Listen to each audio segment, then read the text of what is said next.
Good morning and welcome back.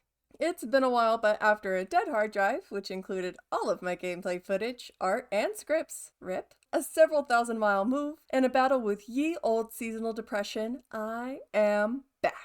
I want to give a special thank you to anyone who has liked or commented on my first few videos. That has been one of my biggest motivators to get back into making theories. It's been an absolute joy to see them pop up, and I am so grateful. With that said, you might be wondering what we're going to cover, and I must admit this is probably going to be a rather contentious video. So, as a reminder before we lock in, these are all just theories. I'm just trying to put together some of the pieces to the puzzle and see what information we can gather. So now we're going to talk about the Afton family and see if we can find the motive of our favorite serial killer rabbit. To get us started, I think an Afton family roll call is appropriate, just in case some of you may not be in the loop or have forgotten some of the details over the years. We have 5-ish family members, so let's get started with the father of the family, William Afton. He's a man that we know a decent amount about. Some of it might be a bit questionable, but who are we to question what a serial killer tells us? He's an inventor and creator of the toy animatronics, or so we assume from the opening of Sister Location. There are just certain design choices that were made for these robots that we don't fully understand. We were hoping that you could shed some light on those. She can dance. She can sing. She's equipped with a built-in helium tank for inflating balloons right at her fingertips. She can take song requests. She can even dispense ice cream. With all due respect, those aren't the design choices we were curious about, Mr. Afton. If he's being asked about design choices, he must be the creator of the animatronics, right? Well, we certainly have information that seems to prove otherwise. There's a character within FNAF World that the community has lovingly called Desk Guy. He says that he's created something terrible before we hear baby speak. The screen goes black and we see Desk Guy bleeding out at his desk once it comes back. The show will begin momentarily. Everyone, please stay in your seats.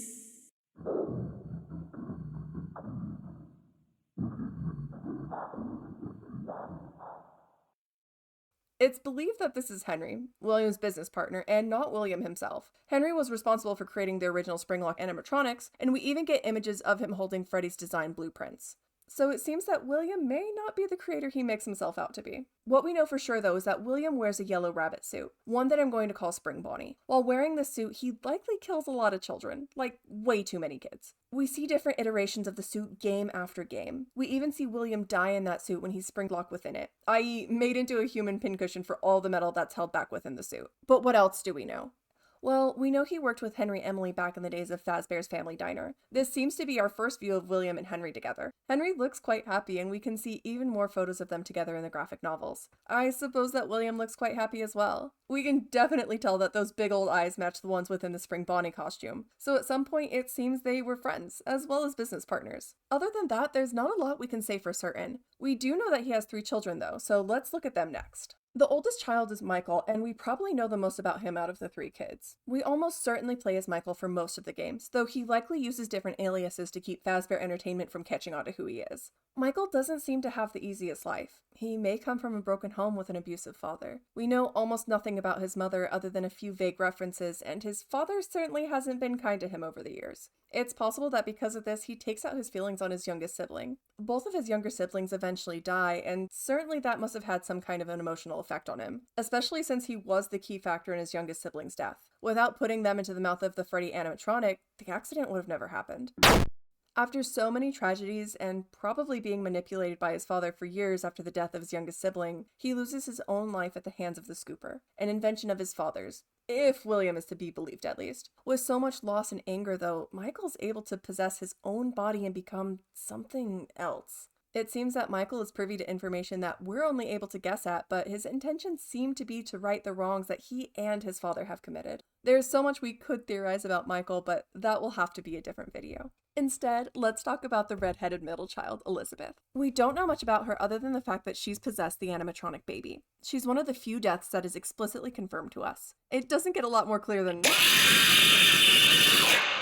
We can also hear the young girl speak through Baby at times, and the animatronic baby seems to have memories of her own about the incident. It's an interesting collision of 2 separate accounts of the same tragic moment when Elizabeth lost her life. There was screaming for a moment, but only for a moment. I still hear her sometimes.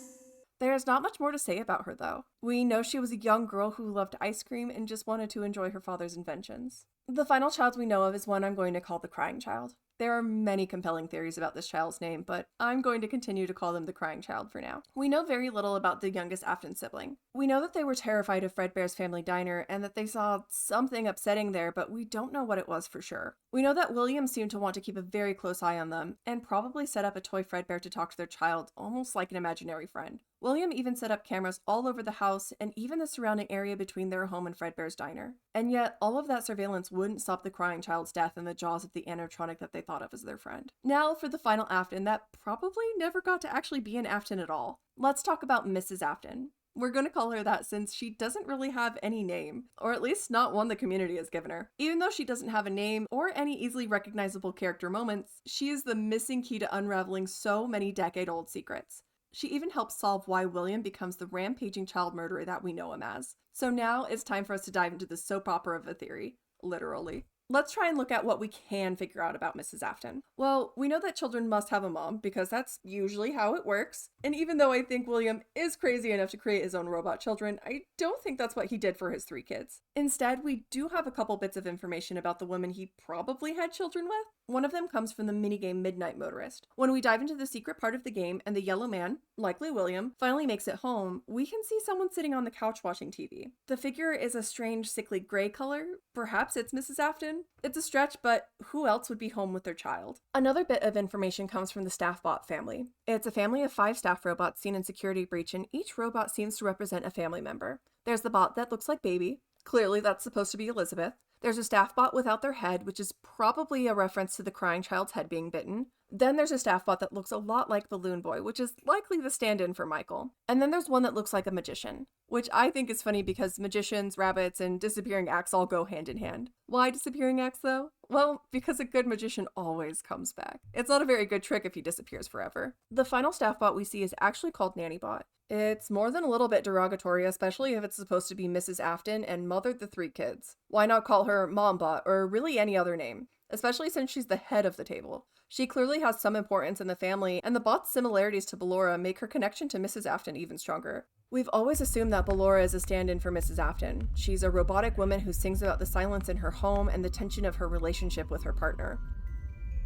Why do you hide inside your walls when there is music in my halls?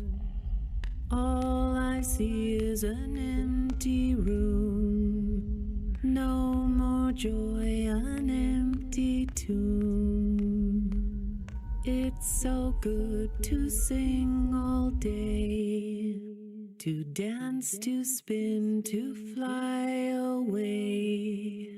I think the reason for the strife and tension in her marriage, or lack of marriage in this case, comes from one of the strangest segments this game has ever given us. After our shifts in Sister Location, a game where we probably play as Michael as an adult going to the robotic rental company his father created, we come home and watch some good old TV with a big bucket of popcorn. I would really like to take a moment to point out that this lamp, this glorious lamp, also shows up in another location. Dun dun dun! Yes. Outside the bedroom of FNAF 4. This game is not a dream. You will never convince me it's a dream. This is all real, all horrifically real, and we're going to talk about it someday. Until then, though, back to our soap opera. When we come home, we turn on the TV to watch Immortal and the Restless, a classic soap opera where a beautiful blonde woman is trying to convince a dramatic, night shift at the fast food place working, undead purple vampire that he has fathered her similarly undead purple baby. He denies her claims again and again, even though the baby hangs upside down, turns his milk into powder, and is the same color as the father. Instead of watching their love grow into a beautiful family, we see that Vlad, the clear parallel to William, denies Clara's claims again and again. Their love rides pretty severe highs and lows until, well, just watch for yourself. You burned down my house? You call that a house? It was like a morgue in there. I may be undead, but you're heartless. You need to see your son. The baby isn't mine. He ate the cat. Sounds like something he got from your side of the family. Well, how's this?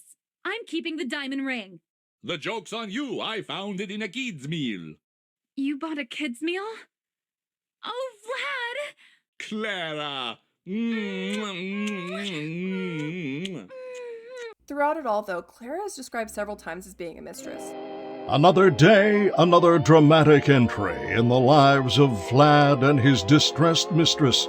It's an odd word choice, even for a soap opera. It comes with some very specific contextual clues. Either Vlad, aka William, is married, which isn't impossible, but we have no evidence for it. Or, on the other hand, we do know of a blonde woman who is married with children. So let me introduce you to the Emily family. Oh, yes. If we look at the one family photo we have of Henry Emily, again, this is Afton's business partner and probably his friend at one point, we can see his lovely wife and 2 children.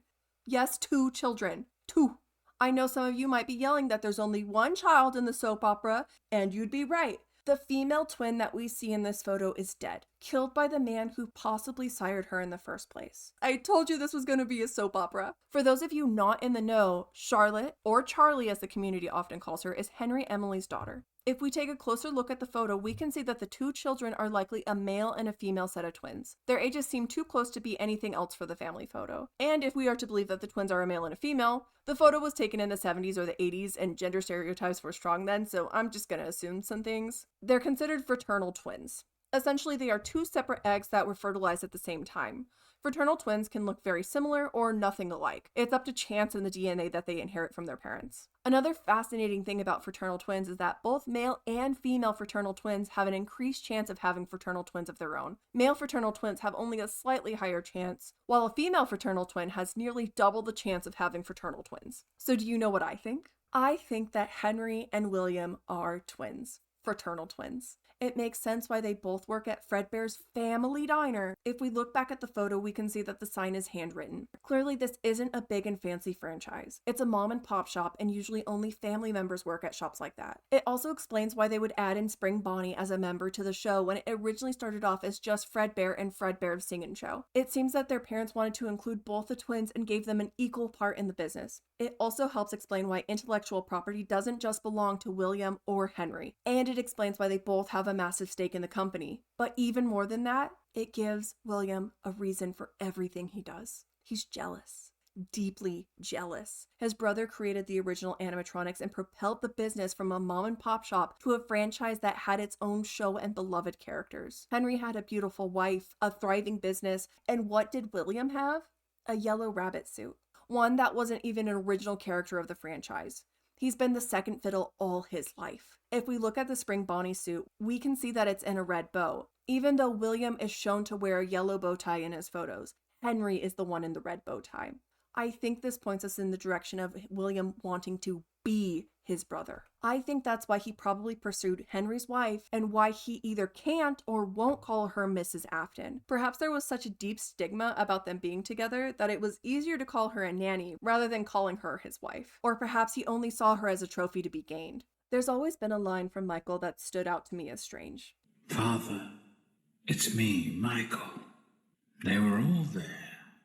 They didn't recognize me at first, but then they thought I was you. It happens at the end of Sister Location, and he sounds displeased and surprised. Why be so surprised that someone, even an animatronic, thinks that you look like your father? He even calls William father in the opening of his monologue. Perhaps it's because he always thought Henry was his biological father, and William was supposed to be the stepfather that raised him. Perhaps he always expected to look more like Henry than William. But when the animatronic saw the similarity, I think he was able to unravel the truth. I think this complication adds another layer to Michael's interactions with the crying child. If he grew up thinking that his mother had moved on with his father's business partner, while Henry was either dead or in jail, both are legitimate options given by the game, and possibly both are true. We've already talked about how Baby possibly killed or at least severely injured her creator, and someone needed to take the fall for the death of the missing children, since the papers tell us that someone was caught and convicted.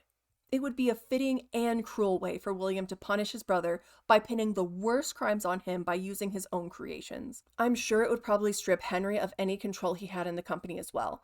And when Michael's mother had her other kids, I'm sure he probably felt replaced. Perhaps that's why he was so vicious to his youngest sibling. Michael's actions always struck me as overly cruel for just being an older brother. Yes, siblings can be downright nasty at times, but to force your younger sibling into a place that makes them cry constantly and to scare them to the point of tears on a daily basis, that feels like it comes from somewhere deeper than just a silly older brother thing to do. There are even more hints that something isn't quite right with the name Henry Emily. When we look at the character encyclopedia, we can see that Henry is listed as just Henry. He's not Henry Emily. I think this is a way to allude to the fact that he's disowned his true last name. You may point out that Charlotte is listed as Charlotte Emily though, and I agree that it's weird, but I think it can all be explained. Charlotte was probably not her original name before her death. As a brief side note, Charlotte Emily in the comics is a robot. Created by her father Henry after the death of his daughter at the hands of William. We see her death in the games, but not her rebirth as a robot. Though things do get a little strange in the comics. But we're not going to talk about that yet.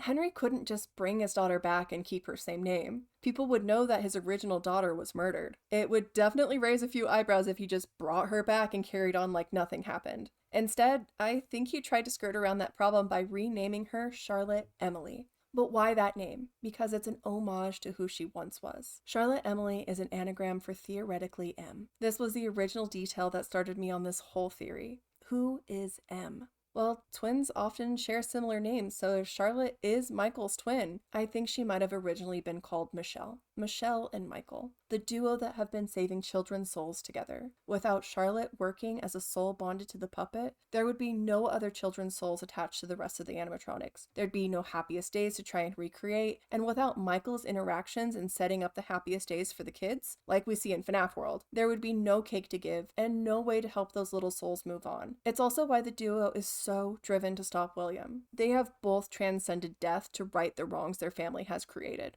One way or another, they have both been tormented by William for their entire lives, and it's time to end his rampage. I think it's also their connection to each other, one living twin and one dead, that has allowed them so much power as well. They both seem to slip between the world of the living and the dead, and wound up somewhere in between the two. I think this is what FNAF World's different layers have tried to show us. Oh, I know that's a lot to take in, so let's take a deep breath for a moment. Luckily, that's about it for this soap opera. We've explored William's motives and found some missing Afton family members, though some part of me really wonders if any of them are Aftons at all, or if William also decided on a fake last name at some point in his life. That, though, is a theory for another time. So for now, let's end this soap opera, and I'll see you guys in the next one. Hopefully not almost a year from now. Please let me know what you think. I'd love to hear your thoughts, or if you have questions. Bye.